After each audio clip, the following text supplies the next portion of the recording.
सध्या महायुतीमध्ये अनेक आजी माजी नगरसेवक लोकप्रतिनिधींचा प्रवेशाचा कल वाढत असताना आता भाजपच्या माजी नगरसेविका संगीता गायकवाड हे आज ठाकरेंच्या शिवसेनेत प्रवेश करत आहेत। आणि आपण जर बघितलं तर या ठिकाणी आपल्यासोबत संगीता गायकवाड आहेत। ताई, आपण भाजपमध्ये काम केलेलं आहे नगरसेविका म्हणून, आता आपण थेट ठाकरेंच्या शिवसेनेत जाण्याचा निर्णय घेतलेला आहे। खरं तर भाजपमध्ये भाजपचे विचार बघून आम्ही तिथे गेलेलो, पण भाजपमध्ये आता इन्कमिंग एवढी वाढलेली आहे आणि येणारे जे आहे सगळे जे कुणाची चौकशी लागलेली असेल, ईडीची चौकशी लागलेली असेल, अशीच सगळी मंडळी तिथे येत आहे। आणि जेव्हा आम्ही निवडून आलो तेव्हा सगळ्यात जास्त मताधिक्य हे तिथे मला ते प्रभागातून मिळालं होतं आणि पूर्ण पॅनलसुद्धा आपण निवडून तिथे आणलेला होता। पण कुठेतरी माझी तिथे निराशा झाली, काही कामं झाले नसतील, बऱ्याचशा गोष्टी आहेत आणि त्याच्यामुळेच जे आमचं मूळ होतं शिवसेना वंदनीय बाळासाहेब ठाकरे, तर त्यांच्याच विचारांनी प्रेरित होऊन पुन्हा आम्ही एकदा ठाकरे बंधूंना साथ देण्यासाठी आम्ही तिथे जात आहोत। निश्चित आहे, तुम्ही म्हणतात की पुन्हा आम्ही ठाकरे बंधूंना साथ देण्यासाठी जातो, मात्र तुम्ही असं देखील म्हणालात की तिकडे प्रवेश वाढत आहेत, त्यामुळे कुठेतरी एक भीती अशी होती की तिकीट वगैरे कापलं जाऊ शकतं अशा पद्धतीने? अजिबात नाही, मला तर उलट 2 वर्षामध्ये माझी इतकी निराशा झाली की मला ह्या पंचवार्षिकला उभंसुद्धा राहायचं नाही आहे।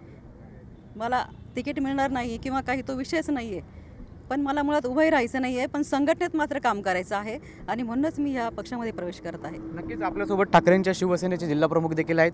भाऊ, भाजपच्या माजी नगरसेविका असलेल्या संगीता गायकवाड आज प्रवेश करतायत, आणखी कोण यांच्यासोबत आहेत? मुळातले ते शिवसेनेचेच हेमंतराव वगैरे सर्व कुटुंब आहे, आमच्या योगिताताई सुद्धा काम करतायत, गायकवाड कुटुंब नाशिक रोडचे सर्व लोक काम करतायत। आणि ज्या पद्धतीने 2014 आणि आज तुमचं 25 पूर्ण देशाचं राज्याचं निराशा झालेली आहे।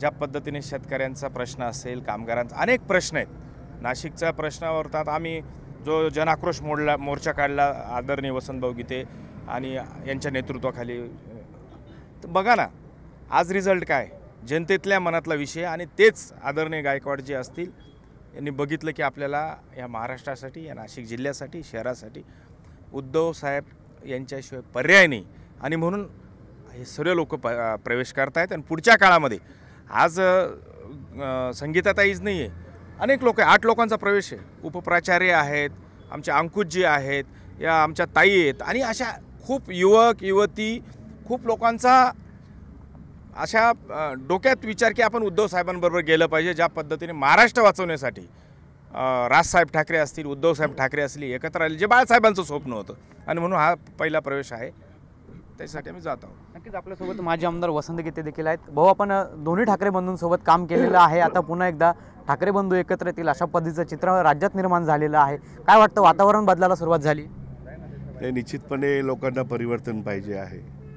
ज्या पद्धतीने भारतीय जनता पार्टीने लोकसभेनंतर खोटे मतदान करून ज्या पद्धतीने सत्ता मिळवलेली आहे आणि आज ज्या पद्धतीने आपण बघतोय की संपूर्ण महाराष्ट्रामध्ये आक्रोश आहे आणि त्याच्याही डबल आक्रोश जो नाशिकमध्ये आहे। सिंहस्थ कुंभमेळा तोंडावर आहे, विकास नाही आहे, 3 वर्ष अगोदर काम व्हायला पाहिजे, ती कामं नाहीत।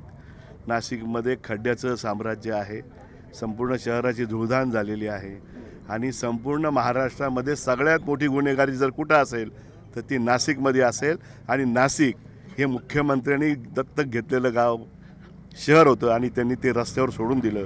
आज शहराची दुर्दशा जर कोणी जबाबदार असेल तर ती भारतीय जनता पार्टी असेल आणि भारतीय जनता पार्टीने ज्या पद्धतीने हे गुन्हेगार जवळ केलेले त्या पद्धतीने नाशिककरांना सुद्धा माहिती आहे आणि नाशिककर त्यांना धडा शिकवल्याशिवाय राहणार।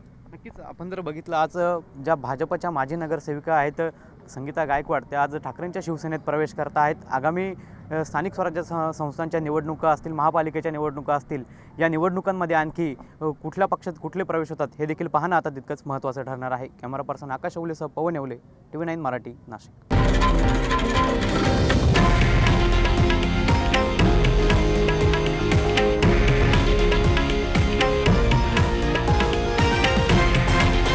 हे आहे देशातील नंबर 1 न्यूज नेटवर्क आणि आपण पाहत आहात TV9 मराठी, एकमेव।